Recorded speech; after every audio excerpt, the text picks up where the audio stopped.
Indiana Fever come in 7th place in the WNBA. The Chicago Sky hanging on to 8th place. Remember, it's the top 8 that make the playoffs and advance into the postseason. Angelica Suffren, Tiara Cruz, and Agana Bazi are your officials. This wasn't just any game. This was something much bigger. On this fateful night, Caitlin Clark, the rising star of the WNBA, went head-to-head with her biggest rival, Angel Reese. Everything you could think of was at stake. The Rookie of the Year title, respect, and, most importantly, bragging rights. Be by the end of the showdown. One thing was crystal clear. Caitlin Clark absolutely humiliated Angel Reese. But don't take our word for it. Watch and judge for yourself as we break down this iconic matchup. Let's dive in. The Chicago Sky, determined and focused, were ready to face the Indiana Fever in a buzzing atmosphere. The crowd's energy was electric, their cheers echoing through the arena as they felt the tension in the air. Spirits were high, and everyone knew this was a showdown they had been waiting for. The stakes couldn't be higher, and Caitlin Clark was about to step into the spotlight with everything on the line. This was war for Cece. This game meant everything. It wasn't just about winning. It was about securing her Rookie of the Year title. But standing in her way was Angel Reese, the Chicago Sky's powerhouse and Caitlin's toughest rival. In fact, 80% of the fouls Caitlin faced that season came from Reese and her crew. This wasn't just competition. It was personal. The media hyped them up as the two brightest stars in the WNBA, but both players knew the truth. Only one of them could come out on top.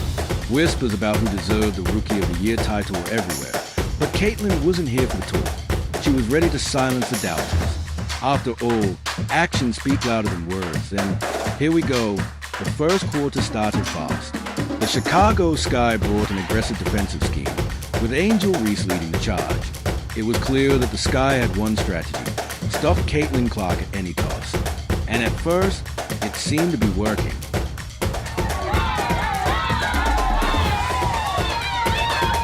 The Chicago Sky took an early lead with fast break points and solid perimeter shooting. But as they quickly learned, you can't keep a player like Caitlin Clark down for long. Cece snatched the ball right out of Angel's hands, setting up a clean pass to Tammy, who completed the play with an easy basket, keeping the Fever's momentum going strong. Smith looking to attack Reese. Reese taps it away. Banna gets it out to Allen. This is what Chicago wants to do. Out and running pace will be really important for both of these teams. Allen once again goes back. Heat up. She drained a tough step-back 3 over 2 defenders, and from then on, she couldn't be stopped. She set up her teammates perfectly, passing to Erica Wheeler for a fast break layup and finding Damaris Dantas for a clean jumper. Tenley working it around here for the Fever. Good ball movement on this possession. Logo shot! And here comes Clark, eyes scanning the court.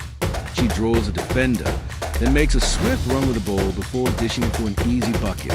CC's vision is on another level. Caitlin scored 15 points in the quarter along with 7 assists, keeping the Fever's offense running smoothly. Angel Reese, after struggling throughout the quarter, managed to hit a long 2 from just inside the arc. She barely found the rim. Indiana's defense was locked in, making it tough for Reese to penetrate paint.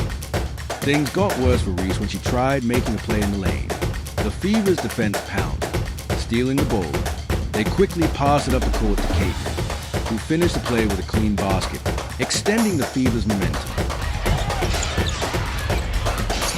Tenley working it around here for the Fever. Good ball movement on this possession. Logo shot! Logo makes! Indiana didn't back down.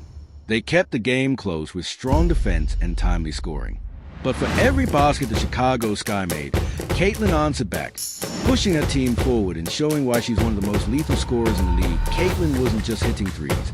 She was driving to basket, drawing fouls, and finishing tough layups. It was clear this game was hazed. The WI ended as the third quarter went on. She scored from all over the court, breaking through the Sky's defense and making impossible shots look easy. Reese is on the left of Banna. Shuffle pass to Allen, who looks for Reese again, but Wheeler's in the way, and the Fever leak out. Caitlin Clark, a layup draw for her. By the end of the third quarter, CC had added 8 more points and 2 assists, helping the Fever extend their lead by 14 points. Caitlin was in total control, guiding her team with ease. But for Angel Reese, things weren't looking good.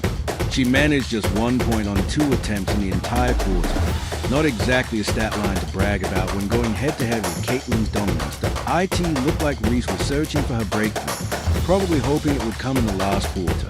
But it got funny, because it didn't quite go as planned in the final quarter. The Sky tried to fight back, but Caitlin wouldn't let up. She handled the highly regarded defender, Angel Reese, with ease, hitting crucial shots and making sure her team stayed in control. Then, with less than 4 minutes left, that frustration boiled over. Things took a heated turn as Diamond DeShields fouled Caitlin Clark, knocking her to the floor and even smiling as she did it. It's here for the Sky. Caitlin Clark running things.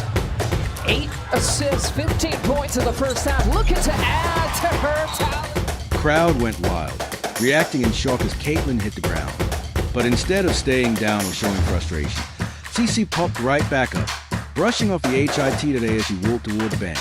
She wasn't just leaving court. She hyped up the Fever fans, waving her arms and urging the crowd to get louder, much to the embarrassment of Angel Reese and Chicago Sky. This was their home. And yet it was a shame for the Sky to be outplayed and outcheered in their own house. The fans went crazy, cheering her on in excitement. Caitlin sent a clear message. She was in control, and nothing could stop her. IT was a wild moment. The perfect way to cap off a dominant night, but CC not only took control of the game, but she owned the moment, firing up the audience and showing why she's one of the best players in the league by the end of the quarter. It was clear that Caitlin and the Fever were in full control, making it tough for the Sky to keep up. From perfect passes to deep three-pointers, she dominated the game. Caitlin finished with 31 points, 12 assists, and 4 rebounds. She didn't just win this game. She demolished her biggest rival. Angel Reese could only watch in frustration as Caitlin Clark stood tall, leading Indiana to victory. Reese managed just 10 points and 7 rebounds. Far from the impact Chicago had hoped for from their star defender, the IT was clear that this game was a final stamp Caitlin needed to seal her Rookie of the Year award. She had outplayed Angel Reese in all aspects, and everyone could see it. Even legends like Cheryl Swoops had to admit it. But it didn't stop there at IN her post-game interview. Caitlin Clark was full of confidence, smiling as she reflected on the win. She didn't shy away from how dominant her performance had been, saying it all with a calm swagger. Caitlin spoke about how everything just clicked, from her shots to her team's overall effort. She was in control from the start, and she knew it.